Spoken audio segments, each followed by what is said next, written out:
My guest today really doesn't need any introduction for anyone in this particular audience, but I am so thrilled to be joined by Dr. Marnie Ginsberg of Reading Simplified. Marnie founded Reading Simplified many moons ago, actually, and it has become one of the most used programs that I know of. Marnie is on a mission to help busy teachers who are wanting to learn a better simplified system for teaching struggling readers, and I am just so excited to talk to her today. Hello, Marnie. Hi, Sarah. Thanks for having me. No problem. It is absolutely a pleasure. Um, I want to just dive right into your journey story because so often we see where people are now and we don't get to see the pathway that they took to get there. Looking hmm back, were there any clues that the young Marnie would become a reading specialist? Mm. I certainly didn't see it at the time, but I was an avid reader somewhere starting around fourth grade. I didn't. My mother said I didn't actually pick up reading quickly. In first and second and third grade, she was kind of thinking that I wasn't just taking to it as quickly as she expected. But I got the bug when I started reading Nancy Drew. I read all the Nancy Drew that I could find in the school library, and then I moved on to Agatha Christie, and then I would sit on the couch in the living room reading whatever I was reading, so absorbed that when they called me for dinner or to help out, I didn't hear them, or at least that's what the story was. So there was a love of reading early on. And then by the time I got into college and was preparing to go into teaching, which was a little later decision. I didn't begin college thinking I wanted to go into education, but by that time, by like my senior year, I was thinking that that passion that I had for reading had really served me well.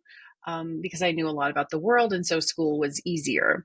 And I wanted to pass that advantage on to other children. And so I went into my master's and my first few years of teaching in the public school, thinking that if we could get children to love reading by giving them choices and then helping them and encouraging them and nurturing them and reading more widely, that they would find that love of reading that I had as a young kid, and that it would also serve them in their other academic pursuits and beyond.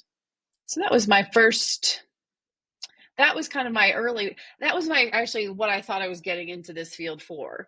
And then I found out, oh, well, the kids can't read the words. So you just beat your head against the wall all day long, try to develop a love of reading when the skill is very, super challenging. And that's when my career pivoted.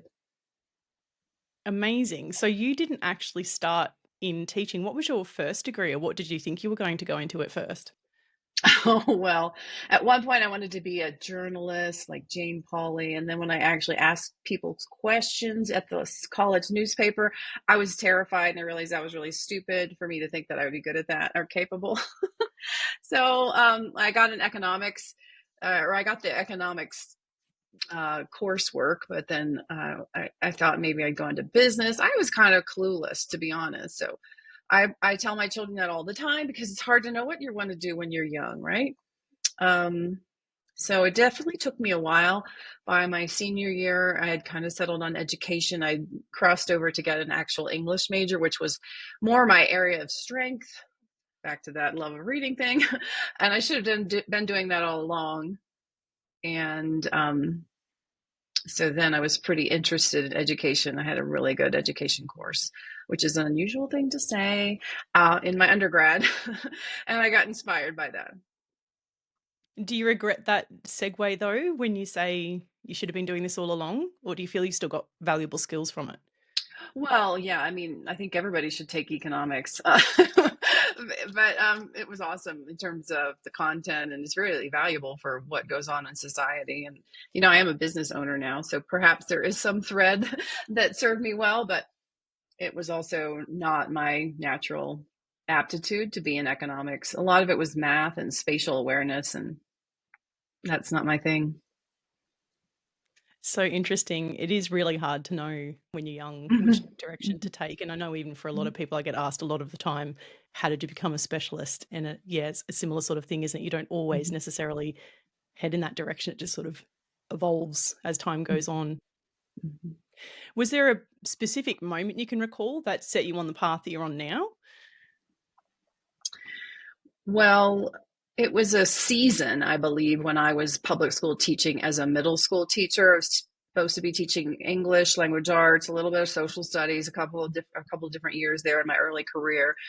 And when um, I moved into a more blue collar district where a lot of the kids were below grade level in reading, and I was kind of shocked with like, they don't know how to read the words. I don't know how to teach them.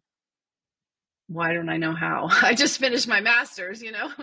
Um, so that was um, that was kind of the first aha that there was a problem. Then I was looking for solutions, and that the fact that it was so hard to find a solution, that was another aha. I finally figured out how to test them to figure out where they actually were, because at the time we had an end of grade test that just said 1, 2, 3, or 4. And so they were not a 3 or a 4. They weren't on grade level, but 2 didn't tell you much about where they were. And I did some testing to figure out, on average, about 80 plus kids that I had were at the 4th grade level, and some were far below. And then I really got a catalyst when I had 2 kids my last year of public school teaching that were completely non-readers.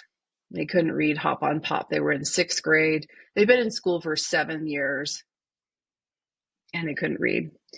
And I tried some things with them, finally found something that worked. And that is really the most important turning point that changed my trajectory, because I realized the love of reading is really good, but just first accessing the words is even better in terms of, or more essential in terms of like developmental significance. So I found something that worked. I taught these kids pretty quickly, and I didn't solve their problem, but they went up about 4 grade levels in a few months when I'm just kind of hacking around with something that I just found. And I was working with them, before school or after school or during Channel 1. It wasn't my main thing to work with them one-on-one as a middle school English teacher. And when that worked, and I put it together with the fact that I didn't know what to do, even though I'd been a good student, and it was hard to get the answers, that's when I kind of became obsessed with how to teach anyone how to read. So you're at this point where you know that these kids need more, you're doing a bit of different things, and then you decide, like, I really need to learn more about this. What are your initial steps when you first discovered that? Where did you go? Where did you get Mm-hmm. information? Were there any mentors or people that you follow? Mm-hmm. Well, this was the late 90s. And if anybody's old enough to remember that, the internet was not nearly as good as it is now. A little history lesson, like, you couldn't just go to Google and get an accurate response. You would go to whatever search engine we had at the time, and you would go all sorts of bizarre places that you didn't intend to go, because Google really created a pretty impressive search engine that wasn't existent. So all that to say is I did a lot of internet searching, and it was mindless and tedious and annoying because I couldn't, you don't just put in good reading program. And I mean, even still to this day, that would get you mixed results. But so I did for sure a lot of internet searching. I bought a lot of programs. I went to the local public library and pulled out every single book that they had. And did the same as much as I could, even at the university library. We happened to live next to the University of Chapel Hill, University of North Carolina at Chapel Hill at that time, and they had a lot of books. What I found was they had a lot of books, and I didn't realize it before, but now I know they had a lot of books that said, go at the teaching of reading through a whole language approach, immerse the kids with books, and talk about the books, have them write about the books, and they'll become these kids who love to read. And then on the other hand, there were some programs that were systematic phonics, and they were often not designed for intervention for middle school. And that was one problem. And then the other problem that I encountered would be that they were kind of hopeless in that it was like, they'll never catch up.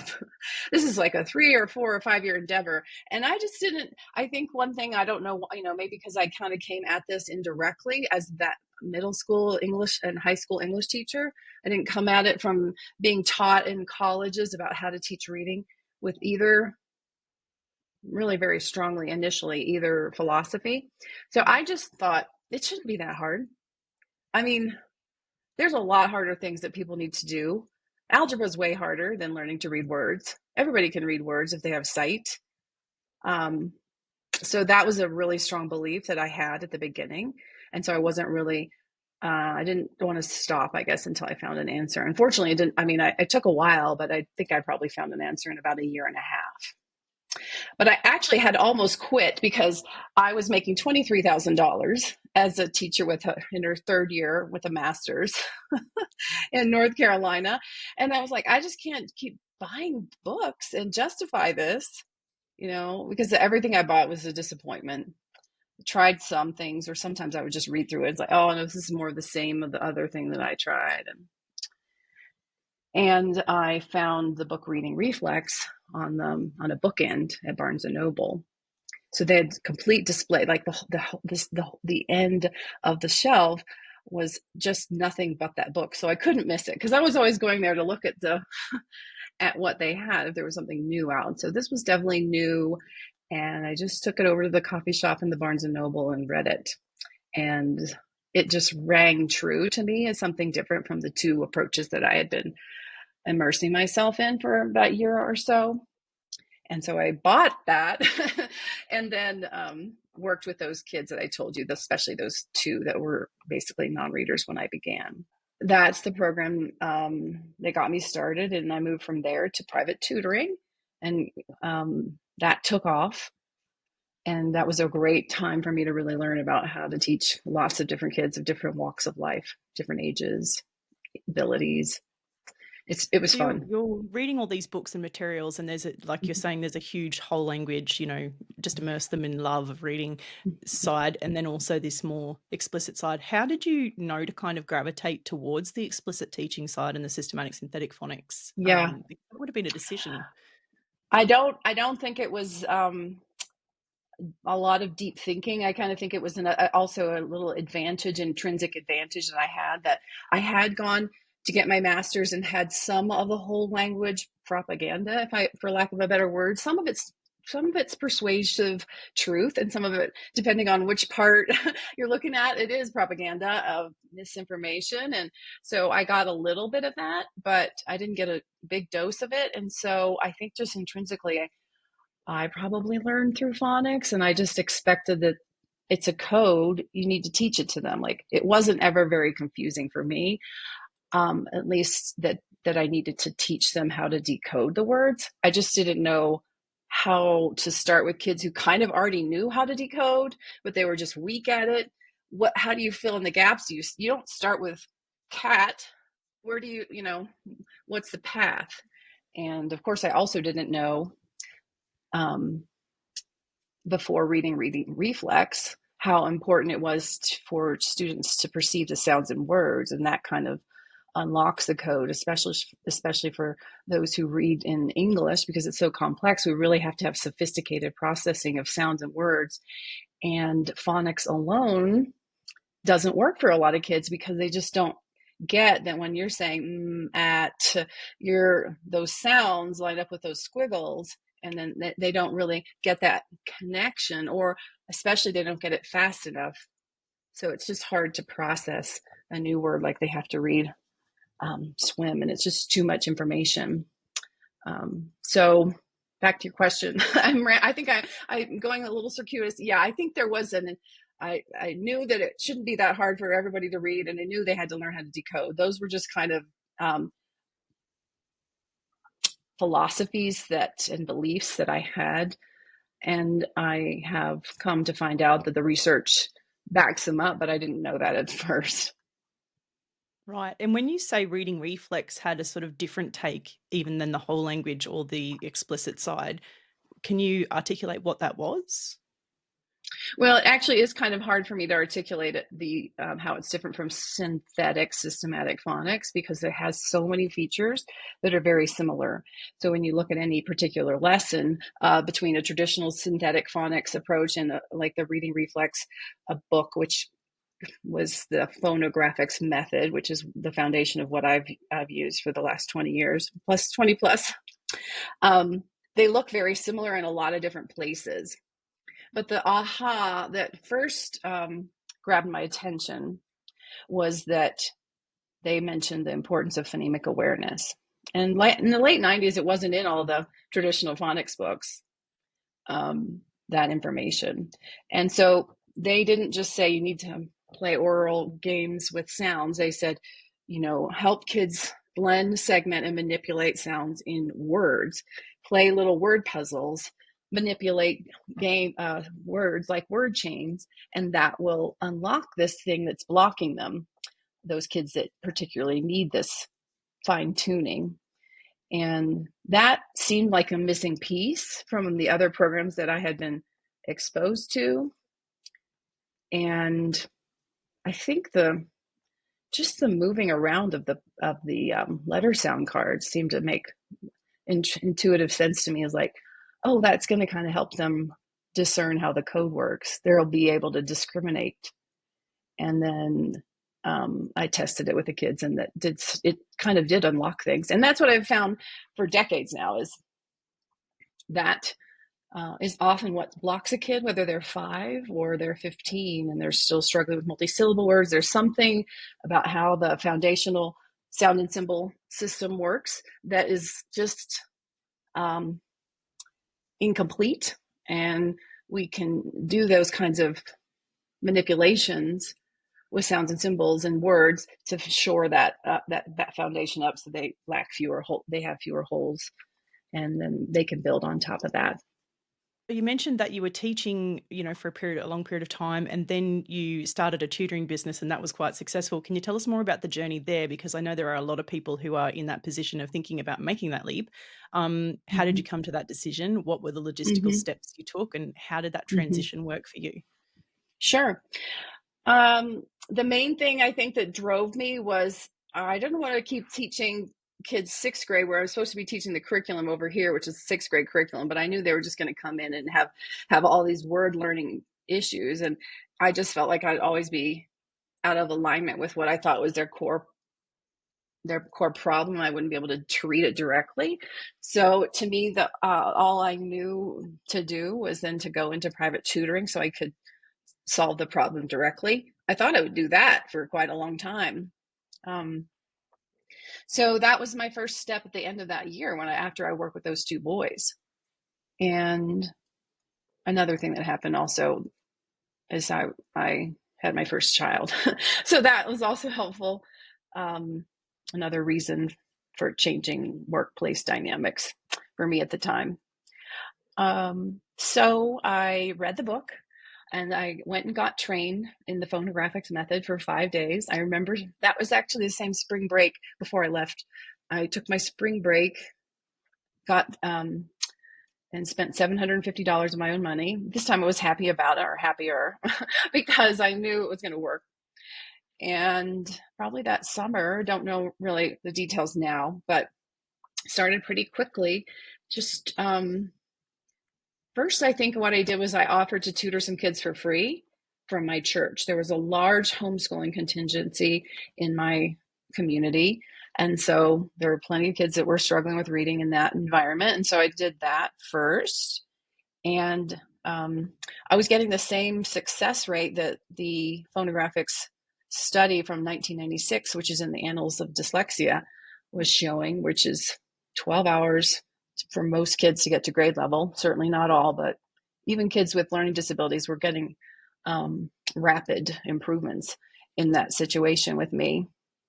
I was probably pretty invested in the phonographics community, learning all that I could from, like, how do you solve this blending problem, and how do you deal with this kind of kid who's resistant in this way. And so that was probably a very active time for me to learn how to serve kids. And I think I actually did a little less.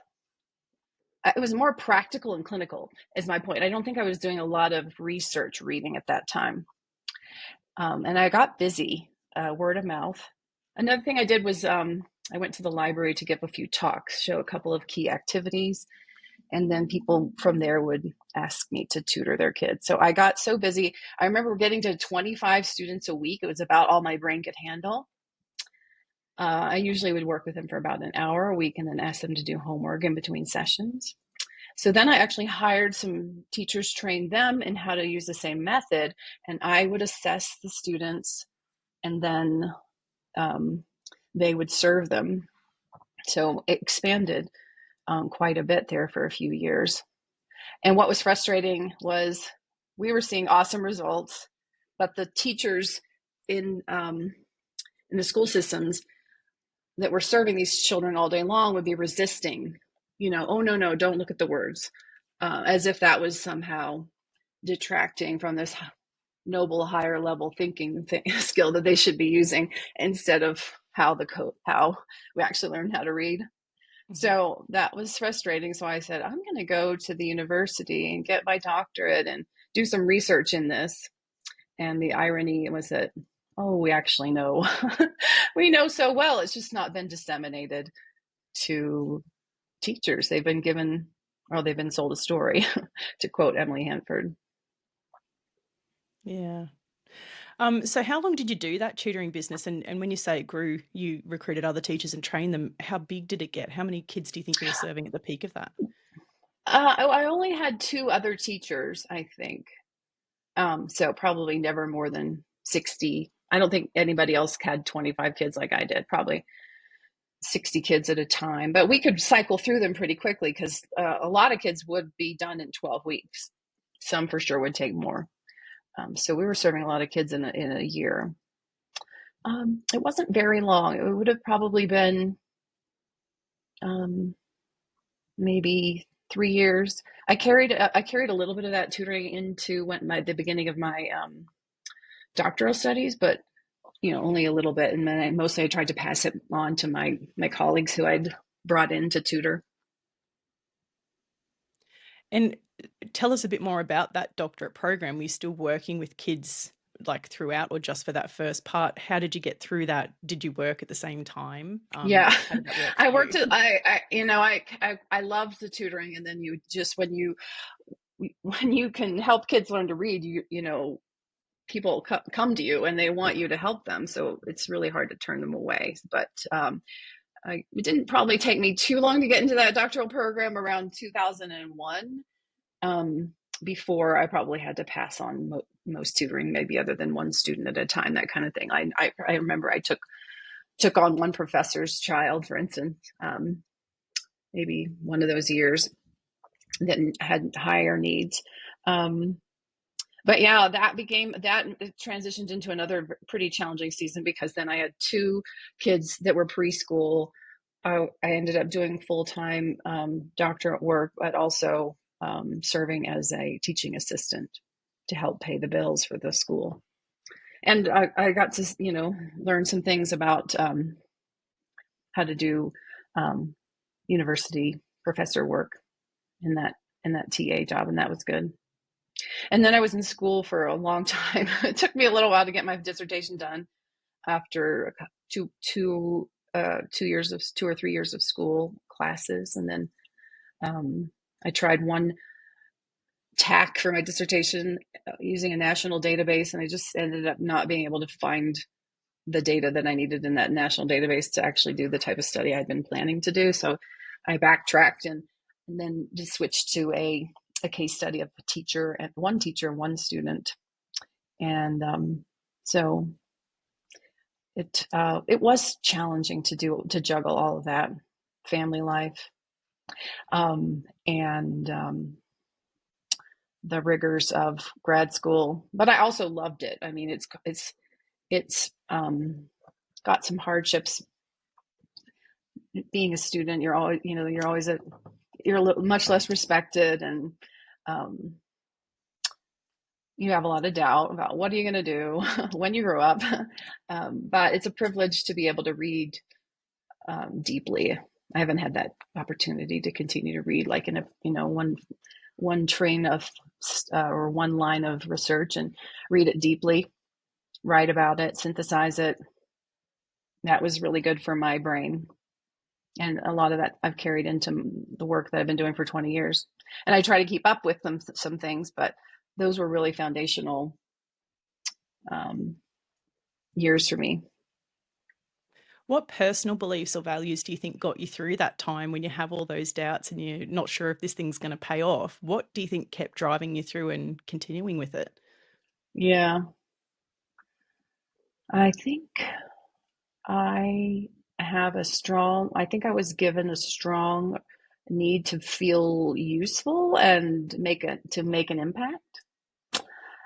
So, and I saw so many inequities in the system. You know, I'd seen them just at the local level as a teacher and then as a tutor, a little larger local level because I could see multiple schools.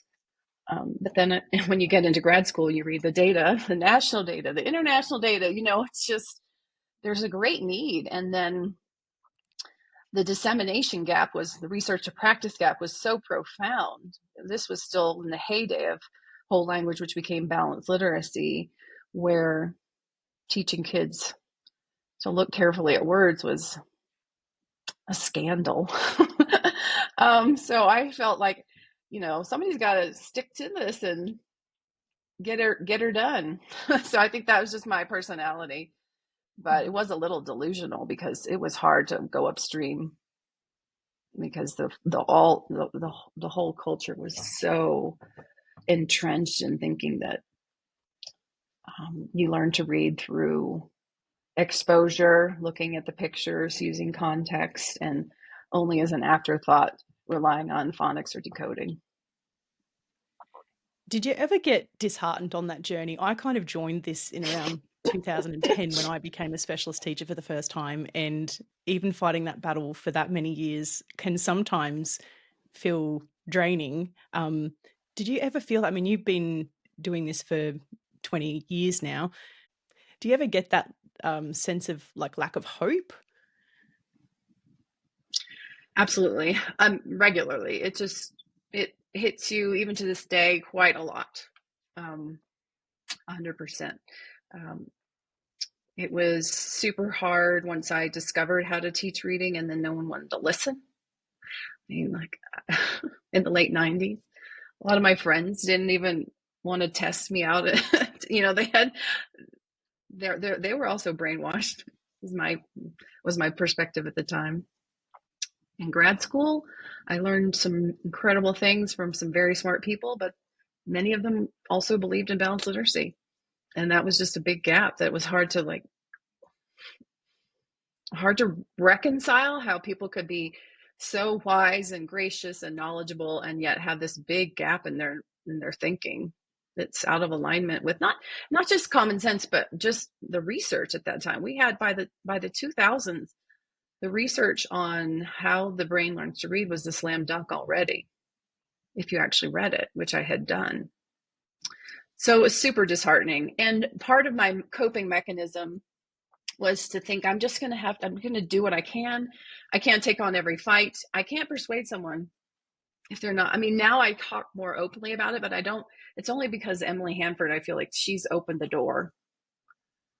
There are other forces, of course, as you know, but it just became finally mainstream to okay to say, actually, there's something wrong with the way we're doing it. You know, that was just so potent then. So I wasn't, yeah, it was just kind of, I would take the opportunities that I had and then be quiet when I didn't feel like I could make a difference.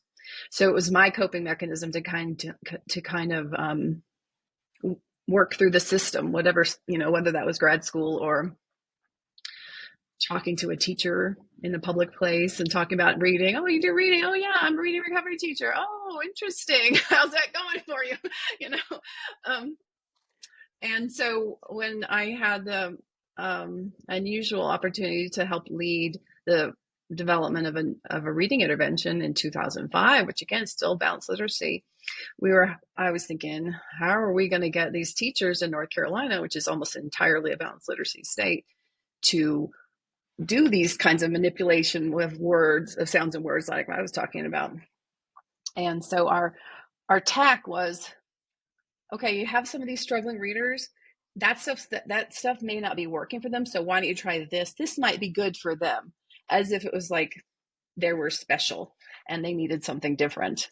Instead of saying, the approaches that you've been taught are out of alignment with science, and you need to whole hog switch everything. So it was a little diplomacy, hopefully quiet diplomacy. It did seem to work mostly. But that's so, yeah. And back to your question, it definitely hits you, and even to this day, um, that the system has got so many challenges and it's hard to go upstream. And so, for my personality is the type that's going to just kind of wend my way where I can. And I've been able to get bolder with time. Do you feel like we're reaching critical mass now? Because there is so much more conversation now. I mean, things are entering vocabulary, like in the UK, we say evidence-based learning. In the Mm-hmm. States, I know structured literacy, and in Australia is a big thing as well. Do you feel like we're finally starting to reach a point where it's becoming a wave that might potentially take over? Yeah, I do. And I see that like in social media. I see it in the people that email me and that I work with. But I think one of the more recent Sold a Story episodes is even better data. You can see Heinemann's um, revenue is dropping precipitously, meaning that schools are not continuing to buy units of study or fountains of Pinnell primarily because of the balanced literacy philosophy of three queuing. So that the fact that that's just become something you can discuss, you can label it, look at it from different angles, talk about the science, and perhaps hopefully discard it. That's a huge encouragement to me. It's still quite amazing how many people either haven't heard about the so-called science of reading movement or are resisting it. But I think that's going to wane as this as I think social media and the internet helps with that. So I'm encouraged about the three queuing probably becoming passe within the next 5 to 10 years, maybe sooner. What still worries me is the system is not necessarily set up, especially in America, which is more my area of knowledge, for excellence in professional development or excellence in curriculum. So we can see that pendulum swing. Okay, I'm not going to do three queuing and I'm going to do systematic explicit phonics, but there's a wide range of quality that I don't think we're hitting yet. And so we have a long ways to go there. It's just so tricky in education. We just want to see everything as black or white, bad or good, and I've been kind of dismissive of balanced literacy, but there's many features of it that we should not throw away. We don't need to throw away reading with kids. We don't need to throw away real books. We don't need to throw away writing about their books and what they're interested in. Those things are good.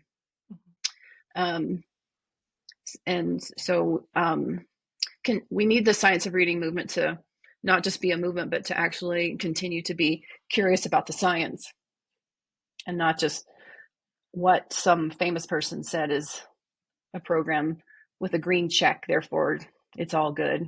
And that program over there has got a red check, therefore it's all bad. Absolutely, yeah. And is that a concern you have? I know I do, that there's a potential for the science of reading to become kind of this really rigid, structured, absolutely, we do not touch anything that's balanced literacy. How do you see that playing out? Yeah, that's what I see again in conversations that you see on social media, stuff that I'm hearing from schools and teachers. There is that tendency, and I think we need to be not surprised. And it's not a failure. It's just it's the infancy of a movement. And I think people that are leading or speaking into change should just be really careful about not being dogmatic, so that we set the model for how we should be as a field. Like, we know this, but we should be curious about that. And even this thing that we know, that doesn't mean that we know exactly what you're supposed to teach on Monday, September 19th, for 4-year-olds or 5-year-olds, 5-year-olds in the middle of Alabama. I can't tell you this, that the science is going to tell me what to do. So I need to have some humility and some curiosity. At the same time, I have confidence in the body of literature that we do have.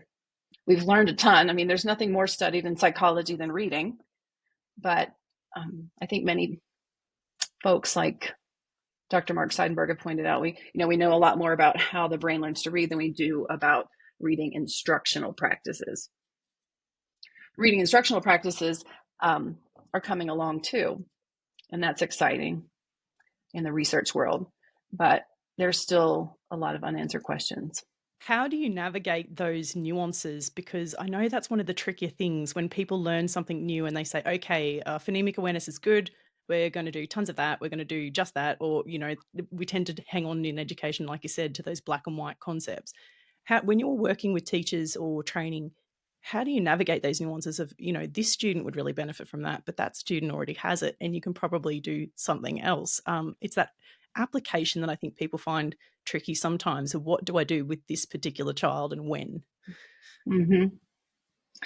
It's super challenging. Ideally, when I'm working with teachers in my trainings program, I try to figure out what are you teaching? What's your background? In my context, how much of the Reading Simplified professional development have you done? Because it's kind of a la carte. You go at your own pace. So I don't know where they are. So I try to gather a little information and then try to meet them where they are, just like we would with the student. What's their instructional match? Sometimes you don't have that opportunity to get all that data. So I try to kind of give, well, there's a nugget here, and here's the caveat. And I try, I'm tend to be, probably your listeners have already noticed, I don't speak in succinct, short concepts. I kind of cycle through a lot of different things over time. So I'm a little bit long-winded, and I try to rein that in when I can. In the Reading Simplified Academy, where we teach teachers our system, I usually say, okay, remember, here's the foundational principle that for this concept that you're talking about. Like, we know this is something about how the brain learns to read, and they need this and this. So by application, we probably are only going to do this type of thing. For instance, I'm often dragging people back to, you can't really learn high frequency words, or a lot of them, until you learn sound-based decoding. And sound-based decoding requires the alphabetic principle and phonemic awareness, especially segmenting and blending, and a little bit of phonics knowledge and a decoding strategy. And I might tie in David Scher's self-teaching theory at that point. That theory, which is very, very well researched, says that we need sufficient phonics, sufficient phonemic awareness, and decoding strategy in order to learn more phonics information and more words that we actually teach ourselves. So I kind of set the stage about the theory, and then, okay, so if this kid is struggling with blending, then they're at that foundational part. Maybe these are the steps we need. These are the activities that we need to do to help them get over that, because this is foundational. They have to get that sound-based decoding foundation shored up, and a vital part of it is blending, before they can start to learn high frequency words and become fluent and become a good comprehender. So I tend to return often to the theory, and then move into, okay, so if we know the blending is important, let's do this activity for this context and for this child, and hope that works. It doesn't always work, but that's my tack. Yeah, it sounds really digestible, actually. As much as you say you talk a lot, I do think you make things very clear, very difficult concepts clear. Bringing it back to, so you've done this PhD. Where did your career sort of segue into doing Reading Simplified?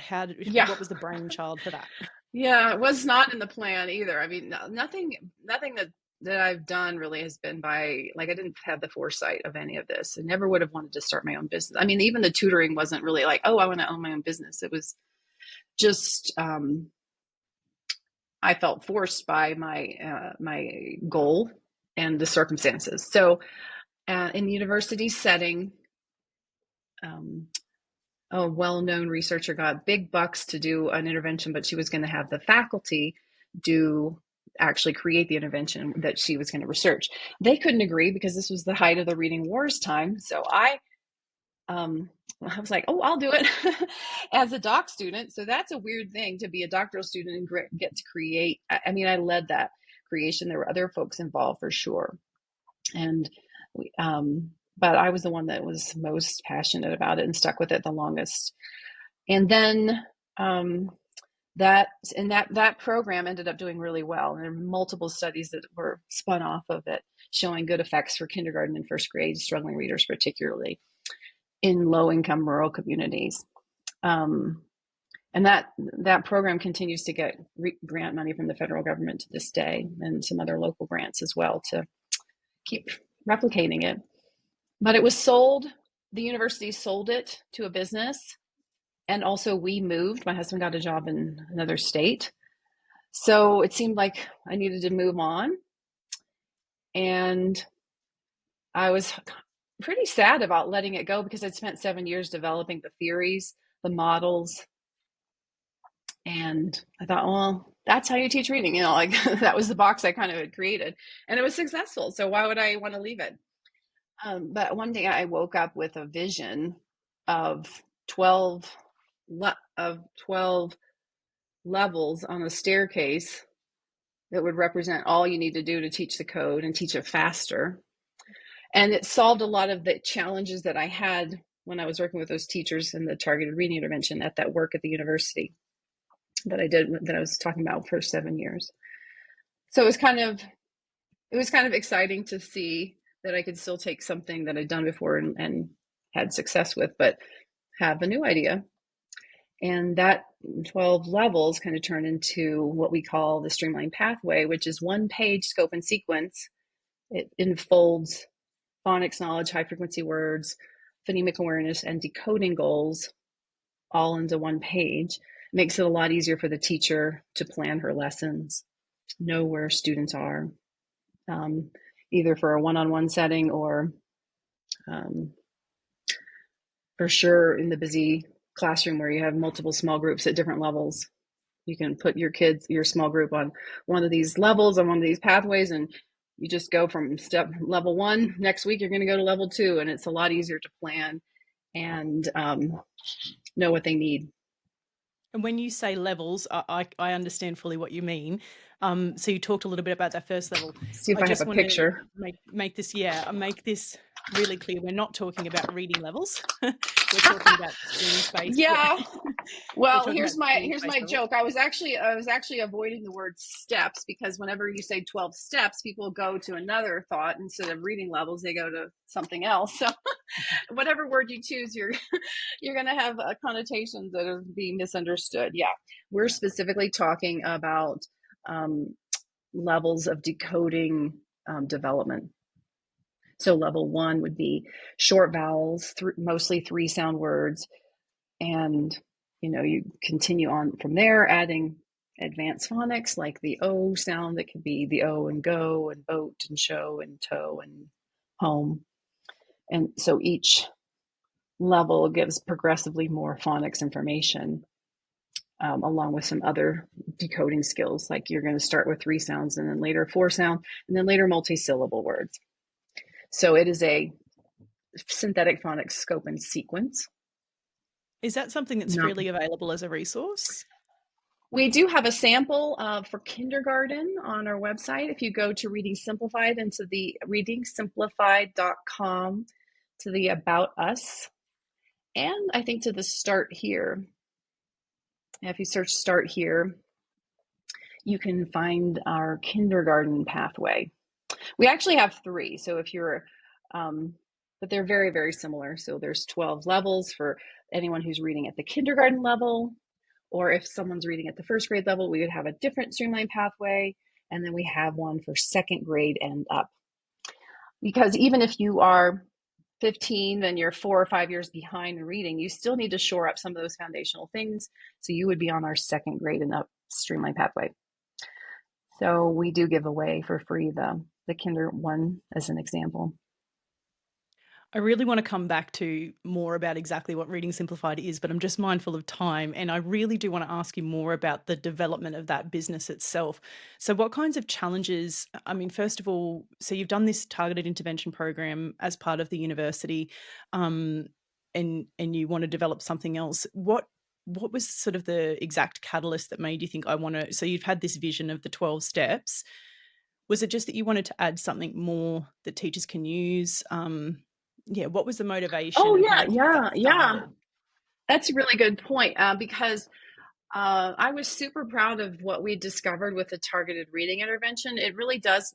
We go into some challenging schools and districts all over the country, and we help those teachers who had a balanced literacy mindset learn how to teach in a different way, in a pretty light dosage. It's more professional development than Reading Simplified dosage, but it's a lot less than most major well-known professional development programs out there right now. So it's lower, has the potential to be lower cost and certainly more efficient for busy teachers. So, and then of course, the main thing is the kids are starting to read.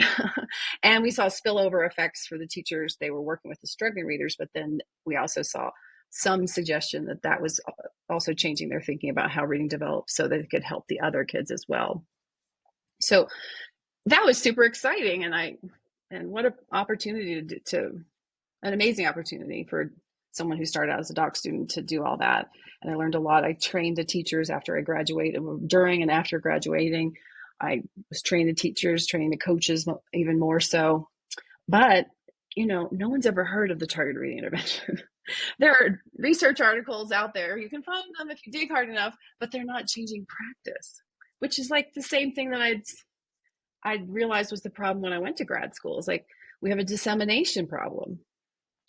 So that's really what was that catalyst for starting Reading Simplified. I thought I still want to teach either teachers or students, and when I saw that I could maybe even streamline it more with that one pathway, that got me excited. And all I knew to do was to try to develop a business kind of from the ground up grassroots approach. So I started trying to reach out to teachers individually to persuade them that this was a system that would help them to teach kids how to read. And that was around, well, the streamlined pathway came to me in like 2013. I didn't really reach out to teachers until 2015. 2013 to 2015 was developing the materials. I developed rough drafts of them just with PowerPoint. And I went to, by this time I had 3 kids and they were like super busy in sports and musical theater. So I had very little time after school. So I went to a pre-K, it was a large pre-K, and said, can I do some enrichment work with your students? And so I tested a lot of the materials, especially obviously the younger materials, really rapidly, because I had a lot of kids that I could serve in that preschool environment. And then the reason it was nice to do it at the preschool is because I could do it during the school day. That was the point. Then I did a little tutoring after school as well as I could, and just basically fleshed out the idea, because I'm much better about ideas than I am about all the details of fleshing it out. It's so much work. So, but I I did know do that it feeling because so well. yeah, I was driven to do it, but it did take a while, and it was a slog, because there were so many materials. I was trying to do K-5 materials, and on a shoestring budget. And then we got them professionally designed, started to figure out how to teach online and how to have a business online. So that's what was keeping me busy from 2015, 2016, 2017. Finally, in 2017, I actually made money, like, and then figured out that, okay, this can grow, which, and that was another major milestone, because if dissemination, it's either going to happen through a publisher, the university system, or some kind of business. Every now and then a nonprofit shakes the world, but those are the main ways in which we get a new idea. So There's I so went many that questions business I route. have around everything you just said. I've got to pick a few because we've only got a little bit of time left. Um, I love the way you say, "I just started a business what did you say? Grassroots. I just went about starting a business from the grassroots like it's nothing." Um, and Oh, it's so for anyone who's tried it, it's so difficult. mm, So you mm, originally started reaching out to teachers, and I'm hearing like it took you quite a few years even to develop it, even before you started to sell it. 100%. How did you keep that faith? I mean, being an entrepreneur is such a different journey than being a salaried person. So, like, how did Yeah. you pay the bills? How did you keep the faith? Yeah. There's so much to that. Well, yeah, 100% was dependent upon my husband having a full-time job, and and us having a lot of disagreements about how much longer are we going to put up with Marnie not being, not, not even providing income, but being negative income. So it was a challenge.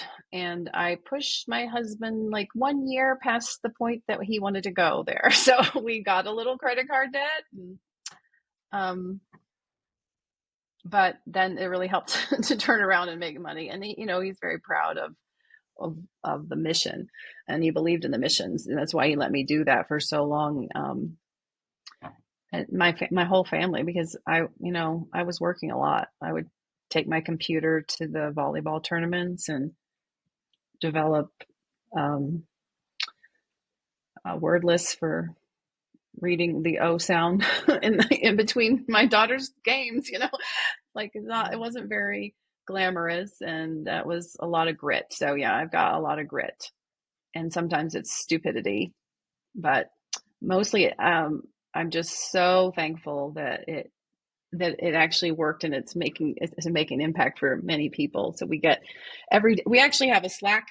For those of you who don't know, Slack is a like a text chat type software. A lot of businesses use it. So my team has a Slack channel for testimonials, and we get one pretty much every day from a teacher or a parent somewhere. Could just be that there's their very first lesson, and the light bulbs are already coming on, or it's been 6 months and their kids reading 2 or 3 years above their grade level or whatever, or the end of year they moved 20 percentile points up from 72 percentile to 92% proficient, those kinds of things.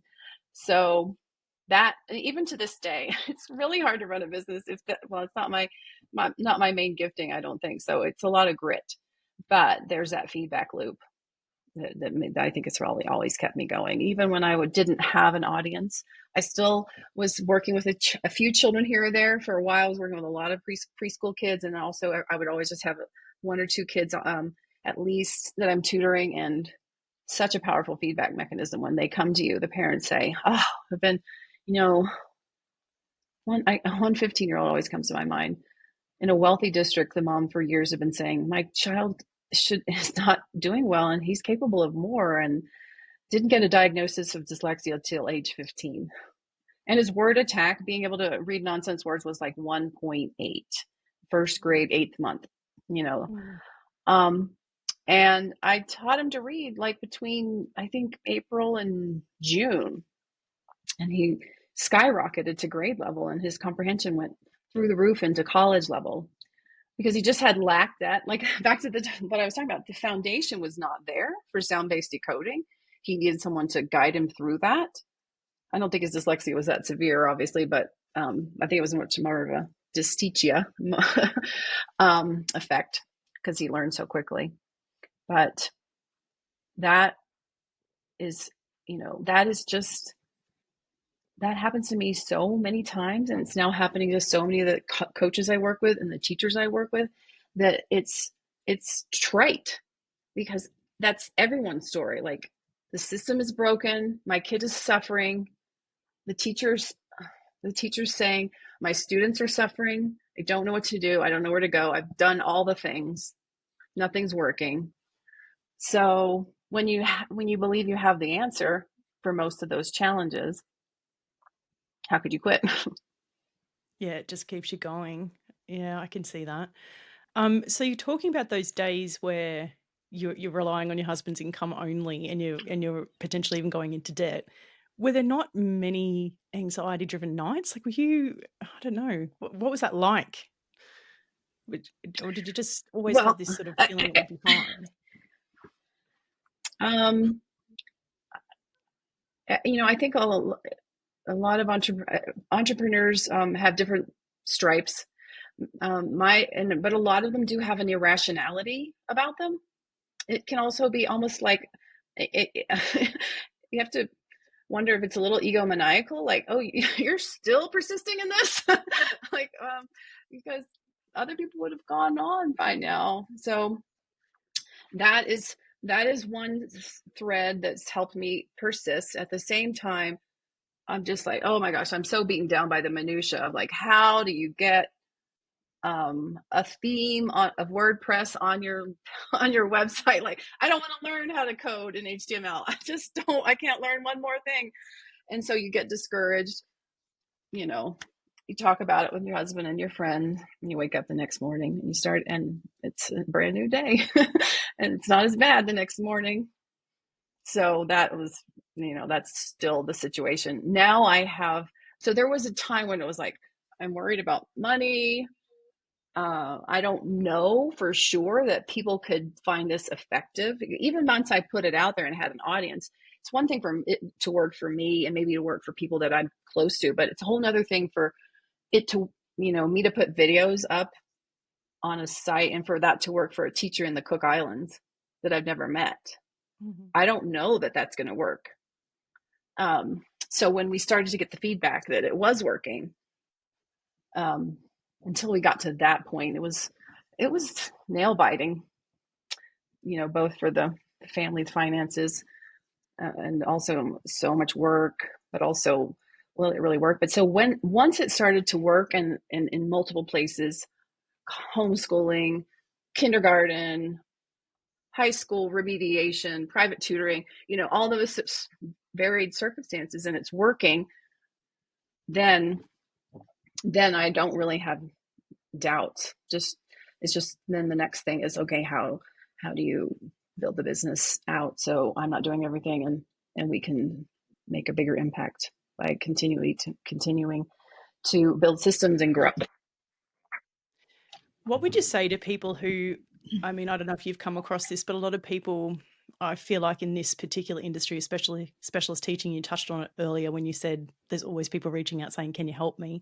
I find the same thing. Sometimes we're afraid to ask for money for what we do because we feel like it is so needed, and that if we have a business Yeah. that is, heaven forbid, turning a profit, that we are Yeah. somehow ripping people off. Yeah. um, what would you say to that? Well, one of the best arguments I've heard frequently is teaching is the only profession where we're expected to give away our knowledge for free and to serve for free. Like, you don't go to your doctor and say, gosh, I'm so sick. You must feel for me. Please just give it to me for free. You don't go to a lawyer. You don't want your engineer who's building the bridges to do it for free. So it's really ridiculous. And I think it must have something to do with the fact that teaching has been for so long, women's work. Um, and Caring there's something profession. probably, yeah, it's probably something coming kind of broken about that. Um, so that's an important rebuttal, so that we stand up as teachers and professionals for being for it to be a profession. The other thing that I've done is I've actually tested it. I've given away my tutoring for free to people that I love and that I admire and that are friends with me, or even strangers, all sorts of walks of life, people with very little money as well. I've tested it in a lot of different times. And guess what? They don't put as much effort in when I do it for free. All the walks of life, some wealthy people, middle income people, low income people. You got to have skin in the game. And the same thing is true with Reading Simplified, the professional development. When we give it away for free, it's taken less seriously and they don't get as good a result. So I'm actually not doing them a favor. Having said that, I designed the economic model of the Reading Simplified Academy to be affordable for almost anyone in a fairly developed society, because you could go in and you could stay just 1 month. Maybe you stay as much as 3 months, but for most of the time we've been in business, you could learn how to teach anyone how to read, even going at a kind of slow pace in 3 months, and you'd be done in for less than $100. And I spent $26,000 on my master's and didn't learn how to teach kids how to read. So I feel like that's a very good value. Now, a lot of people stay a lot longer and then they get ongoing support. But if you really want to, milk it for all it's worth and you invest your time, you can knock it out in days, weeks, in a month or two. So it is. So I still have an avenue. So people who write me from South Africa, for instance, and their economy is drastically different from the UK and the US. And I say, I can't really change the pricing because it's too hard to do different state, nation pricing, but I can encourage you to decide on when you can block the time and come in for a month and really invest and do all the things that we suggest. And then you can pause your membership and you've only lost $39, $43, kind of depends on when you purchase it, but a very low amount, even if you multiply that by the exchange rate for whatever country it is. So those are some things that kind of give me a little wiggle room with my feeling, because I do feel a lot of altruism with it, especially when people don't have the money or they've spent thousands, and like how many, just like me, and that when I was like, I can't buy another book that's not going to work. Absolutely. And just before we finish up, I do want to make sure that for anyone who hasn't seen Reading Simplified, that we give a good picture of what it is and who it's for. So we talked about the 12 steps, but coming into this program, what is it? What will I see? What will I get? Mm-hmm. Well, if you become a member of the Reading Simplified Academy, the first thing you would do is go through a main video course, which is about 9 hours of training to learn our core system that works for any kid who's not yet fluent in reading, or even it could work for an adult. So that means if you have a 4-year-old who you want to start with from the beginning, or you have a 14-year-old who's still struggling, but maybe only 2 or 3 years behind in their reading level, this same system can work for all of those circumstances. And it's simplified in that you only have a 3-part lesson: rereading for fluency, word work, and guided oral reading. Every kid's going to be doing that in almost every situation, every day until they become fluent. And for word work, we only have a handful of activities: build it, switch it, read it, sort it, and write it. Again, more simplified as compared to other programs that might bring out boxes and boxes that stack up on the table and make a teacher roll her eyes in the back of her head because she can't figure out where she's supposed to go next, because it's just too much to do. But these limited activities are very high leverage because they integrate multiple reading skills simultaneously. We've talked before about like the switching, the word chain or manipulation activity. That's one of the core activities that kind of jump starts reading. And so I can use that as an example with Switch It. That's our word chain activity. You're learning the alphabetic principle that our written language is code for sounds. You're learning letter sounds themselves. So if you don't know short A, you can learn it in the midst of that activity. You're learning phonemic segmentation, phonemic manipulation, early decoding, and early spelling. So all of those things are happening simultaneously. So it's very powerful in terms of, that makes a lot more sense to kids because it's real reading and real playing around with sounds and words. And it's more efficient because you don't have to do an activity for each of those components or sub-skills. And so you learn how to teach those activities, but then also really another most important part is how to do the diagnostic thinking about where the child is. Back to the 12 steps on that streamlined pathway. When do I go from step 1 to step 2? It's not open the book and it's Monday, September 1st, so I'm going to be on September 1st page, and I go tomorrow to September 2nd. I'm going to ask myself a couple of simple diagnostic questions, and then based on those answers, I'm going to move my student up and maybe occasionally down. um, skipping several pages in a program because I'm trying to get them to be at their instructional match. So we use a simple one-page scope and sequence, the streamline pathway, a simplified lesson plan, and then just some diagnostic questions to help get instructional match.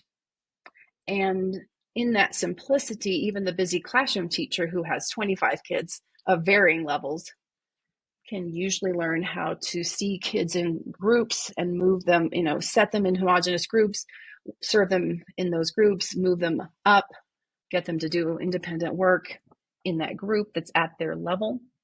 And then they know they're just going to go up the pathway. And is it just for classroom teachers or for anyone who's teaching a struggling reader? It's for anyone. Our main mission is to serve the classroom teacher, interventionist, tutor, but we do have a good number of homeschool parents and some parents who aren't really homeschool parents but are trying to catch their kids up. Especially that happened a lot during COVID. So it's we have a wide variety of people using the program. And those materials, are they all pre-prepared materials, or is it a matter of the teacher taking lists and then making activities from them?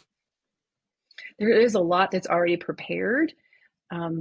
We have literally hundreds of decodable texts for the various reading levels, and we have lots of word lists that are also there, so you don't have to think about what words to choose, and activity pages that go along with it.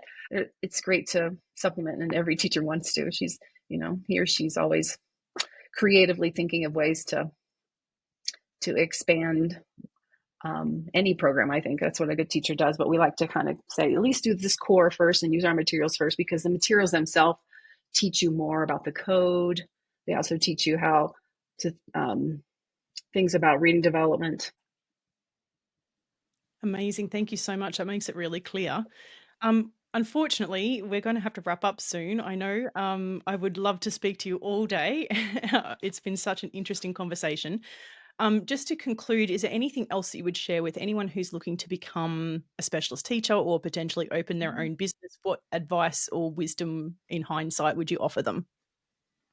Wow. Um, I I think those are very different parts of my career. Do you think most of your audience is going to be the business person or the specialist teacher, or a combination, or I think it's gonna be a combo? combination. It's those people who are Mhm. looking to it's exactly what I get a lot of people who say, "I'm in education, but I exactly the same feeling you had, and that's why I left as well, is that I Mhm. want to serve these children where they're at and for what they need, and the only way to do that is to go out and do it on my own." So Mhm. you can give an answer either way or a little bit of both. It's up to you. Yeah, I think I might merge it this way then. I think in both areas, I I needed to pursue coaching, mentoring, and or a program. One of those had to happen to help me get to the next stage. I couldn't do any of this on my own. Learning how to teach reading or learning how to do a business, a lot of pursuing knowledge, and then not just with developing a business. A lot of times it can be gathering knowledge and not doing anything about it. You got to implement.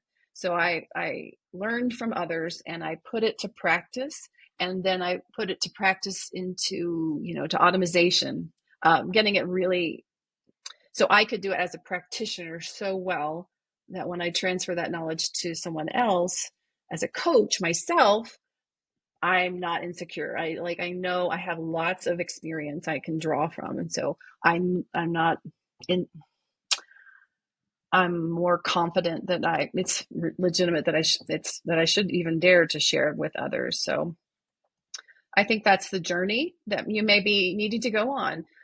Think about where you are. Are you already really, really knowledgeable with the immediate thing? And now then dabble in how to teach it to others. Um, and you may even need coaching again at that level, and do that with enough repetition that you can go to the next level. So it's you're always you're always going back to a bit of square one.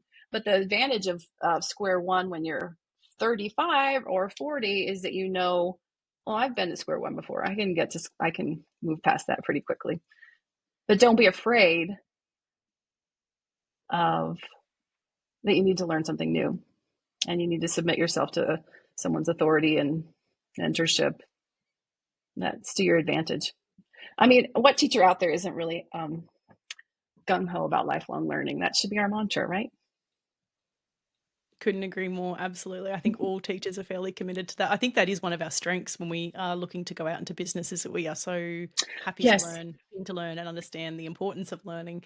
Um, that is a real advantage, even if we feel like we're sometimes lacking those business skills, as we often do.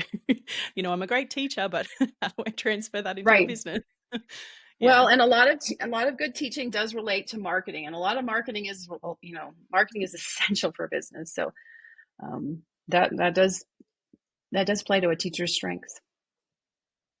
Marnie, thank you so much for your time. It's been a joy talking to you. I really appreciate you taking the time out of your day, and I know that so many people will get a lot of value from this conversation.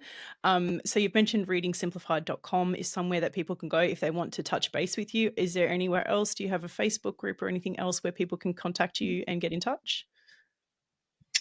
We don't have a Facebook group, but we have an active Facebook page and an Instagram page. I'm also on Twitter, whatever it's called. And if you want to test out that Switch It activity, we have a complimentary um, collection of resources to help you get started, including videos. So you could go to readingsimplified.com/switch dash it and get your complimentary Switch It guide, test it out. It's really good for the beginner, and it's good also for any dyslexic or struggling reader of any age. It will kind of reorient them pretty quickly. It's a nice starter activity for our whole approach. But even if that's all you ever do, I still find that we get really great reports about it in of itself um, has a big impact. We'll link that below as well. So that's Thank you. you can get in touch that way. Yeah, thank you so much. I hope you have a great rest of your evening, and I hope to catch up with you again soon and have another chat about all the things that you're developing in Reading Simplified. Well, Sarah, it's been my honor. Thank you so much for your interest and apt questions about my journey. It's very precious to have that much attention to it. So thank you. You're welcome.